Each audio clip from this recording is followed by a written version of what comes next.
Hello दोस्तों, this is me homeopathic doctor Hera. और आज हम लोग स्टडी करेंगे एज़ यूजुअल जो हम 1 पेज स्टडी करते हैं। रॉसन विल्सन की बुक है ये, और फर्स्ट ईयर सेकेंड ईयर के लिए रेकमेंड की जाती है, नर्सिंग के लिए या होम्योपैथिक डॉक्टर्स के लिए, या जो बेसिक इंफॉर्मेशन है मेडिकल के हवाले से उसकी ये बुक है। और इसमें काफ़ी टॉपिक्स को कवर किया गया है। और आज का टॉपिक है हमारा डिसऑर्डर ऑफ पैनक्रियाटिक आइलेट्स। ठीक है, तो क्योंकि 1 पेज स्टडी करते हैं हम, और 1 पेज में मैंने ये टॉपिक को उठाया है डायबिटिस मेलाइटस DM, और टाइप 1 और टाइप 2 डायबिटीज़ की जो पैथोलॉजी है उसको, एंड सेकेंडरी डायबिटीज़ यहाँ तक हम स्टडी करेंगे क्योंकि ये अलग है टॉपिक। और गेस्टेशनल डायबिटीज़ तक देखेंगे हम। तो effects of diabetes mellitus next topic है, वो हम नेक्स्ट चैप्टर उसमें देखेंगे पेज में। तो शुरू करते हैं। Disorder of pancreatic islets. Pancreas क्या होता है, जिसे लबलबा कहते हैं। हमारी बॉडी के अंदर इंसुलिन को प्रोड्यूस करने का जो मेन ओरिजिन है वो पैनक्रियाज है। पैनक्रियाज क्या है, बोथ ग्लैंड्स के तौर पे वर्क करता है, एंडोक्राइन ग्लैंड और एक्सोक्राइन ग्लैंड। ठीक है, तो एंडोक्राइन और एक्सोक्राइन ग्लैंड के तौर पे जब ये वर्क करता है तो समटाइम्स क्या होता है कि ये इसके स्ट्रक्चर होता है ना, वो alpha cell beta cell produce करते हैं। डिफरेंट टाइप के हार्मोन्स प्रोड्यूस करते हैं। उन हार्मोन्स को cells alpha cell beta cell कहा जाता है। लेकिन क्या होता है, ड्यू टू अननोन रीज़न या नोन रीज़न, बोथ रीज़न की वजह से ये जो पैनक्रियाज है इंसुलिन की प्रोडक्शन में प्रॉब्लम आ जाती है। समझ लें कि पैनक्रियाज क्या है, एक ऐसी फैक्ट्री है जो माल बना रही है। ठीक है, तो वो जो पैनक्रियाज है ना, वर्क एज अ फैक्ट्री। तो ये जो प्रोड्यूस करता है हार्मोन इंसुलिन, इसमें प्रॉब्लम आ जाती है, मतलब माल में ख़राबी आ जाती है। तो उस खराबी की वजह से एक बीमारी हो जाती है जिसे हम ज़्यादातर शक्री, शुगर या डायबिटीज़ मेलाइटस कहते हैं। ठीक है, इसके क्या साइंस एंड सिम्टम्स हैं, क्या है, हम फिलहाल उसको नहीं देख रहे। हम इस वक्त इसकी पैथोफिजियोलॉजी देखेंगे कि बेसिकली होता क्या है। इंसुलिन की जो प्रोडक्शन है उसमें जब प्रॉब्लम आ जाए, या पैनक्रियाज किसी वजह से ओल्ड एज में जाकर या इनिशियल एज में जाकर, इनिशियल एज में या बचपन में भी जो डायबिटीज़ होती है, तो इन दोनों में डिफरेंस है। ये 2 तरह की डायबिटीज़ होती हैं। डायबिटिस मेलाइटस DM इसको रिप्रेजेंट करते हैं। तो इसमें होता क्या है, this is the most common endocrine disorder. Endocrine यानी कि जो पैनक्रियाज है ना, वो वर्क किस तरह करता है, एंडोक्राइन और एक्सोक्राइन ग्लैंड के तौर पे। And usually occur when there is deficiency और एब्सेंस ऑफ इंसुलिन। ठीक है, या तो इंसुलिन है वो बिल्कुल सिरे से एब्सेंट होगा, या तो उसकी डेफिशिएंसी हो जाएगी, जिसकी वजह से, क्योंकि इंसुलिन क्या है, एक रिसेप्टर के तौर पे वर्क करता है जो बाइंड कर लेता है। जब हम खाना इनटेक करते हैं ना, जैसे हमने खाना खाया तो खाने में क्या होता है, ग्लूकोज होती है, कार्बोहाइड्रेट्स होती है, तो ये मॉलिक्यूल्स की फॉर्म में होती हैं। जब हम खाना खाते हैं तो हमारा पैनक्रियास क्या करता है, एक हार्मोन को रिलीज करता है। उस हार्मोन का नाम इंसुलिन है। अब इंसुलिन एक रिसेप्टर के तौर पे काम करता है। व्हाट इज रिसेप्टर, यानी कि ये जो ग्लूकोज के मॉलिक्यूल्स है ना, या कार्बोहाइड्रेट्स के मॉलिक्यूल है, तो इनको स्टक कर लेता है, या सक कर लेता है, या अपने साथ बाइंड कर लेता है। समझ लो ये रिसेप्टर है, इंसुलिन है, दिस इज इंसुलिन। एक मैं सिर्फ एक समझाने के लिए कह रही हूँ। अच्छा, इग्नोर द बैकग्राउंड वॉइस। यहाँ पे बहुत ज़्यादा ना व्हीकल का बहुत ज़्यादा शोर रहता है यहाँ पे इस एरिया में।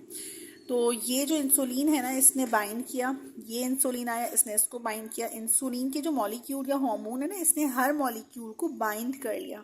ये बाइंड करके इंसुलिन, अब जो सेल होता है, ह्यूमन सेल है, पूरी बॉडी के अंदर सेल से बनी हुई होती है ना, तो ये जो सेल है ना, इसने बाइंड करके इसको इसके अंदर लेकर गया, इंजेक्ट कर दिया। ठीक है, मतलब ये इंसुलिन है और ये ग्लूकोज के मॉलिक्यूल्स हैं। ये सेल के अंदर इंसुलिन इसने डाल दिया, यहाँ से उठाया और यहाँ पे डाल दिया। अब प्रॉब्लम क्या होता है, जब सिरे से इंसुलिन ही प्रोड्यूस नहीं होगा या इंसुलिन एब्सेंट होगा। इंसुलिन की 2 मतलब कंडीशन है, या तो इंसुलिन प्रोड्यूस ही नहीं हो रहा, तो कौन रिसेप्टर उठाकर इस ग्लूकोज को सेल के अंदर डालेगा, सेल ब्लड स्ट्रीम में ही रहेगा।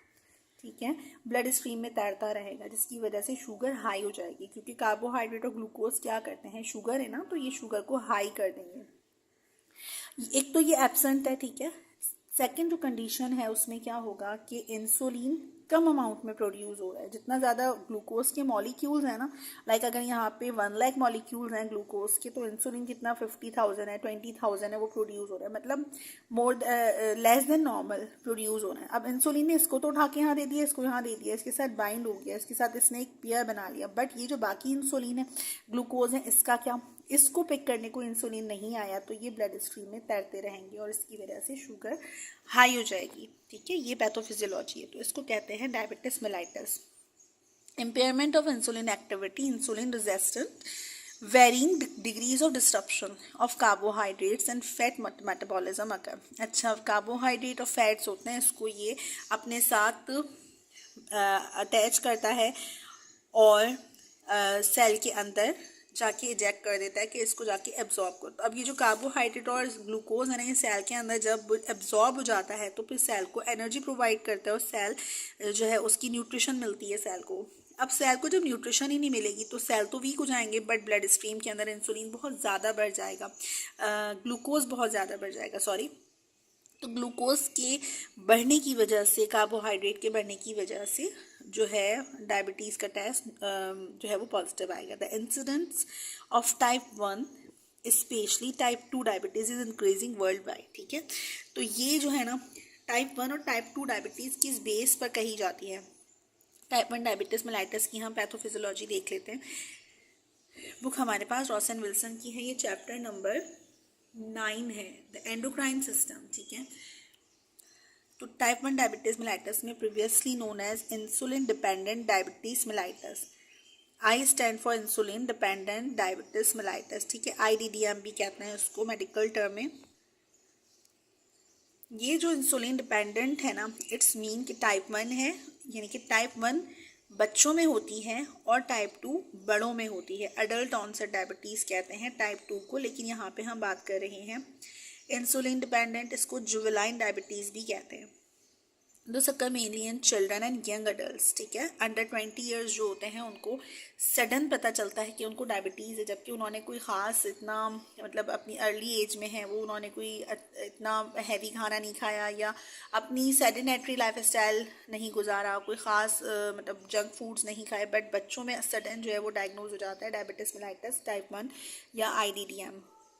तो ये क्या होता है, the onset is usually sudden होता है। कभी बच्चे को अचानक से चक्कर आ गए, कोई मसला हो गया, वो किसी वजह से डॉक्टर का विजिट हुआ और वहाँ पे डॉक्टर ने कहा कि जो साइंस और सिम्टम्स थे वो लगे कि डायबिटीज़ के, डायबिटीज़ का बच्चे का टेस्ट करवाया तो उसको सडन हो गई, तो वो टाइप 2 नहीं होगी, वो टाइप 1 होगी, जिसको इंसुलिन डिपेंडेंट कहते हैं। और फिर उस बच्चे को जो है वो इंसुलिन इंजेक्शन हाउएवर लेने पड़ेंगे, क्योंकि टाइप 1 डायबिटीज़ डिपेंडेंट होती है इंसुलिन के ऊपर। तो ये याद रखिएगा, इसको डिफ़र कर सकते हैं, डिस्टिंग्विश कर सकते हैं डायबिटीज़ 2 से।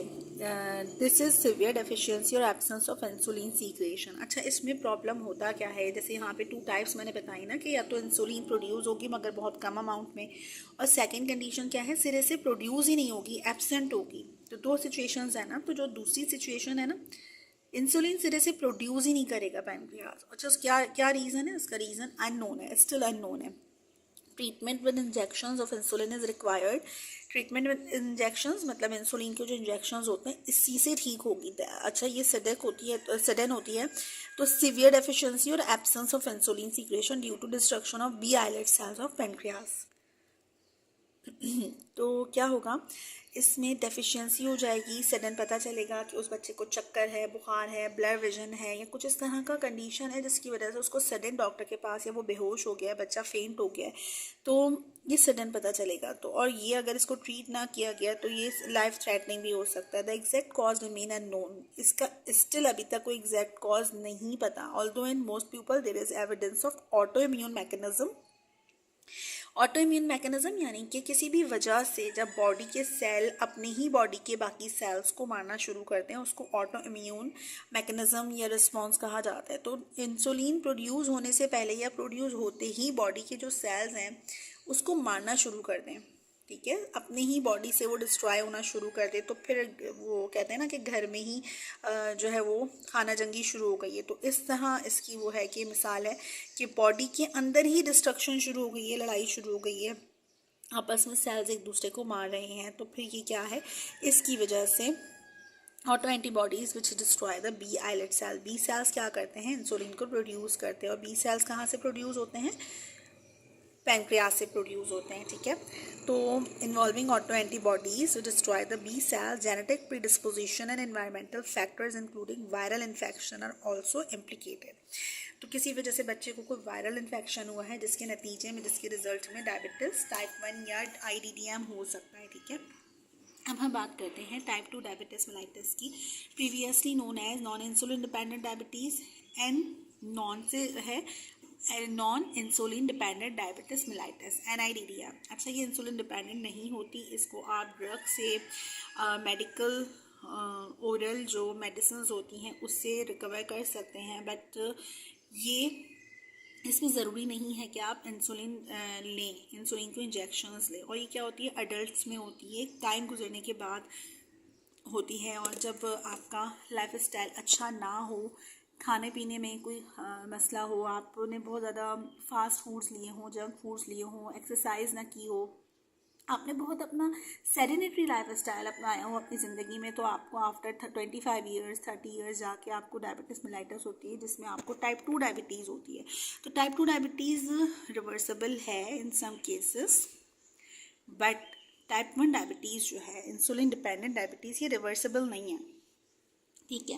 This is the most common form of diabetes. According for about 90% of the cases the causes are multifactorial and predisposing factors, ठीक है। यानी कि बहुत सारे फैक्टर्स हो सकते हैं। आप एक्सरसाइज नहीं करते, आप बैठे रहते हैं, खाने के बाद आप चहलकदमी नहीं करते, आपका बहुत ज़्यादा जिसे कह सकते हैं लेज़ी लाइफ स्टाइल है, ओबेसिटी है, मोटापा है, आप ओवरवेट हैं, सेडेनेटरी लाइफ स्टाइल है, बहुत अच्छा खाना पीना नहीं है, आप जंक फूड्स लेते हैं, फास्ट फूड लेते हैं, इंक्रीजिंग एज है, उम्र बढ़ने के साथ साथ हमारी बॉडी के अंदर जो एब्जॉर्प्शन है वो कम हो जाती है, हमारा हाजमा कमज़ोर हो जाता है, हमारा हर बॉडी ऑर्गन कमज़ोर हो जाता है, तब जाके वो जो है वो इतना ज़्यादा ग्लूकोज या कार्बोहाइड्रेट्स को एब्जॉर्ब नहीं कर सकता, ठीक है। जेनेटिक फैक्टर्स भी होते हैं, and often goes under undetected until signs are found और रूटीन इन्वेस्टिगेशन। अच्छा, ये अनडिटेक्टेबल होती है, क्या होता है, जैसे ये है ना डायबिटीज़ पार्ट 1 है, तो ये तो डिटेक्टेबल है क्योंकि सडन बच्चे को जो है वो चक्कर आ सकते हैं,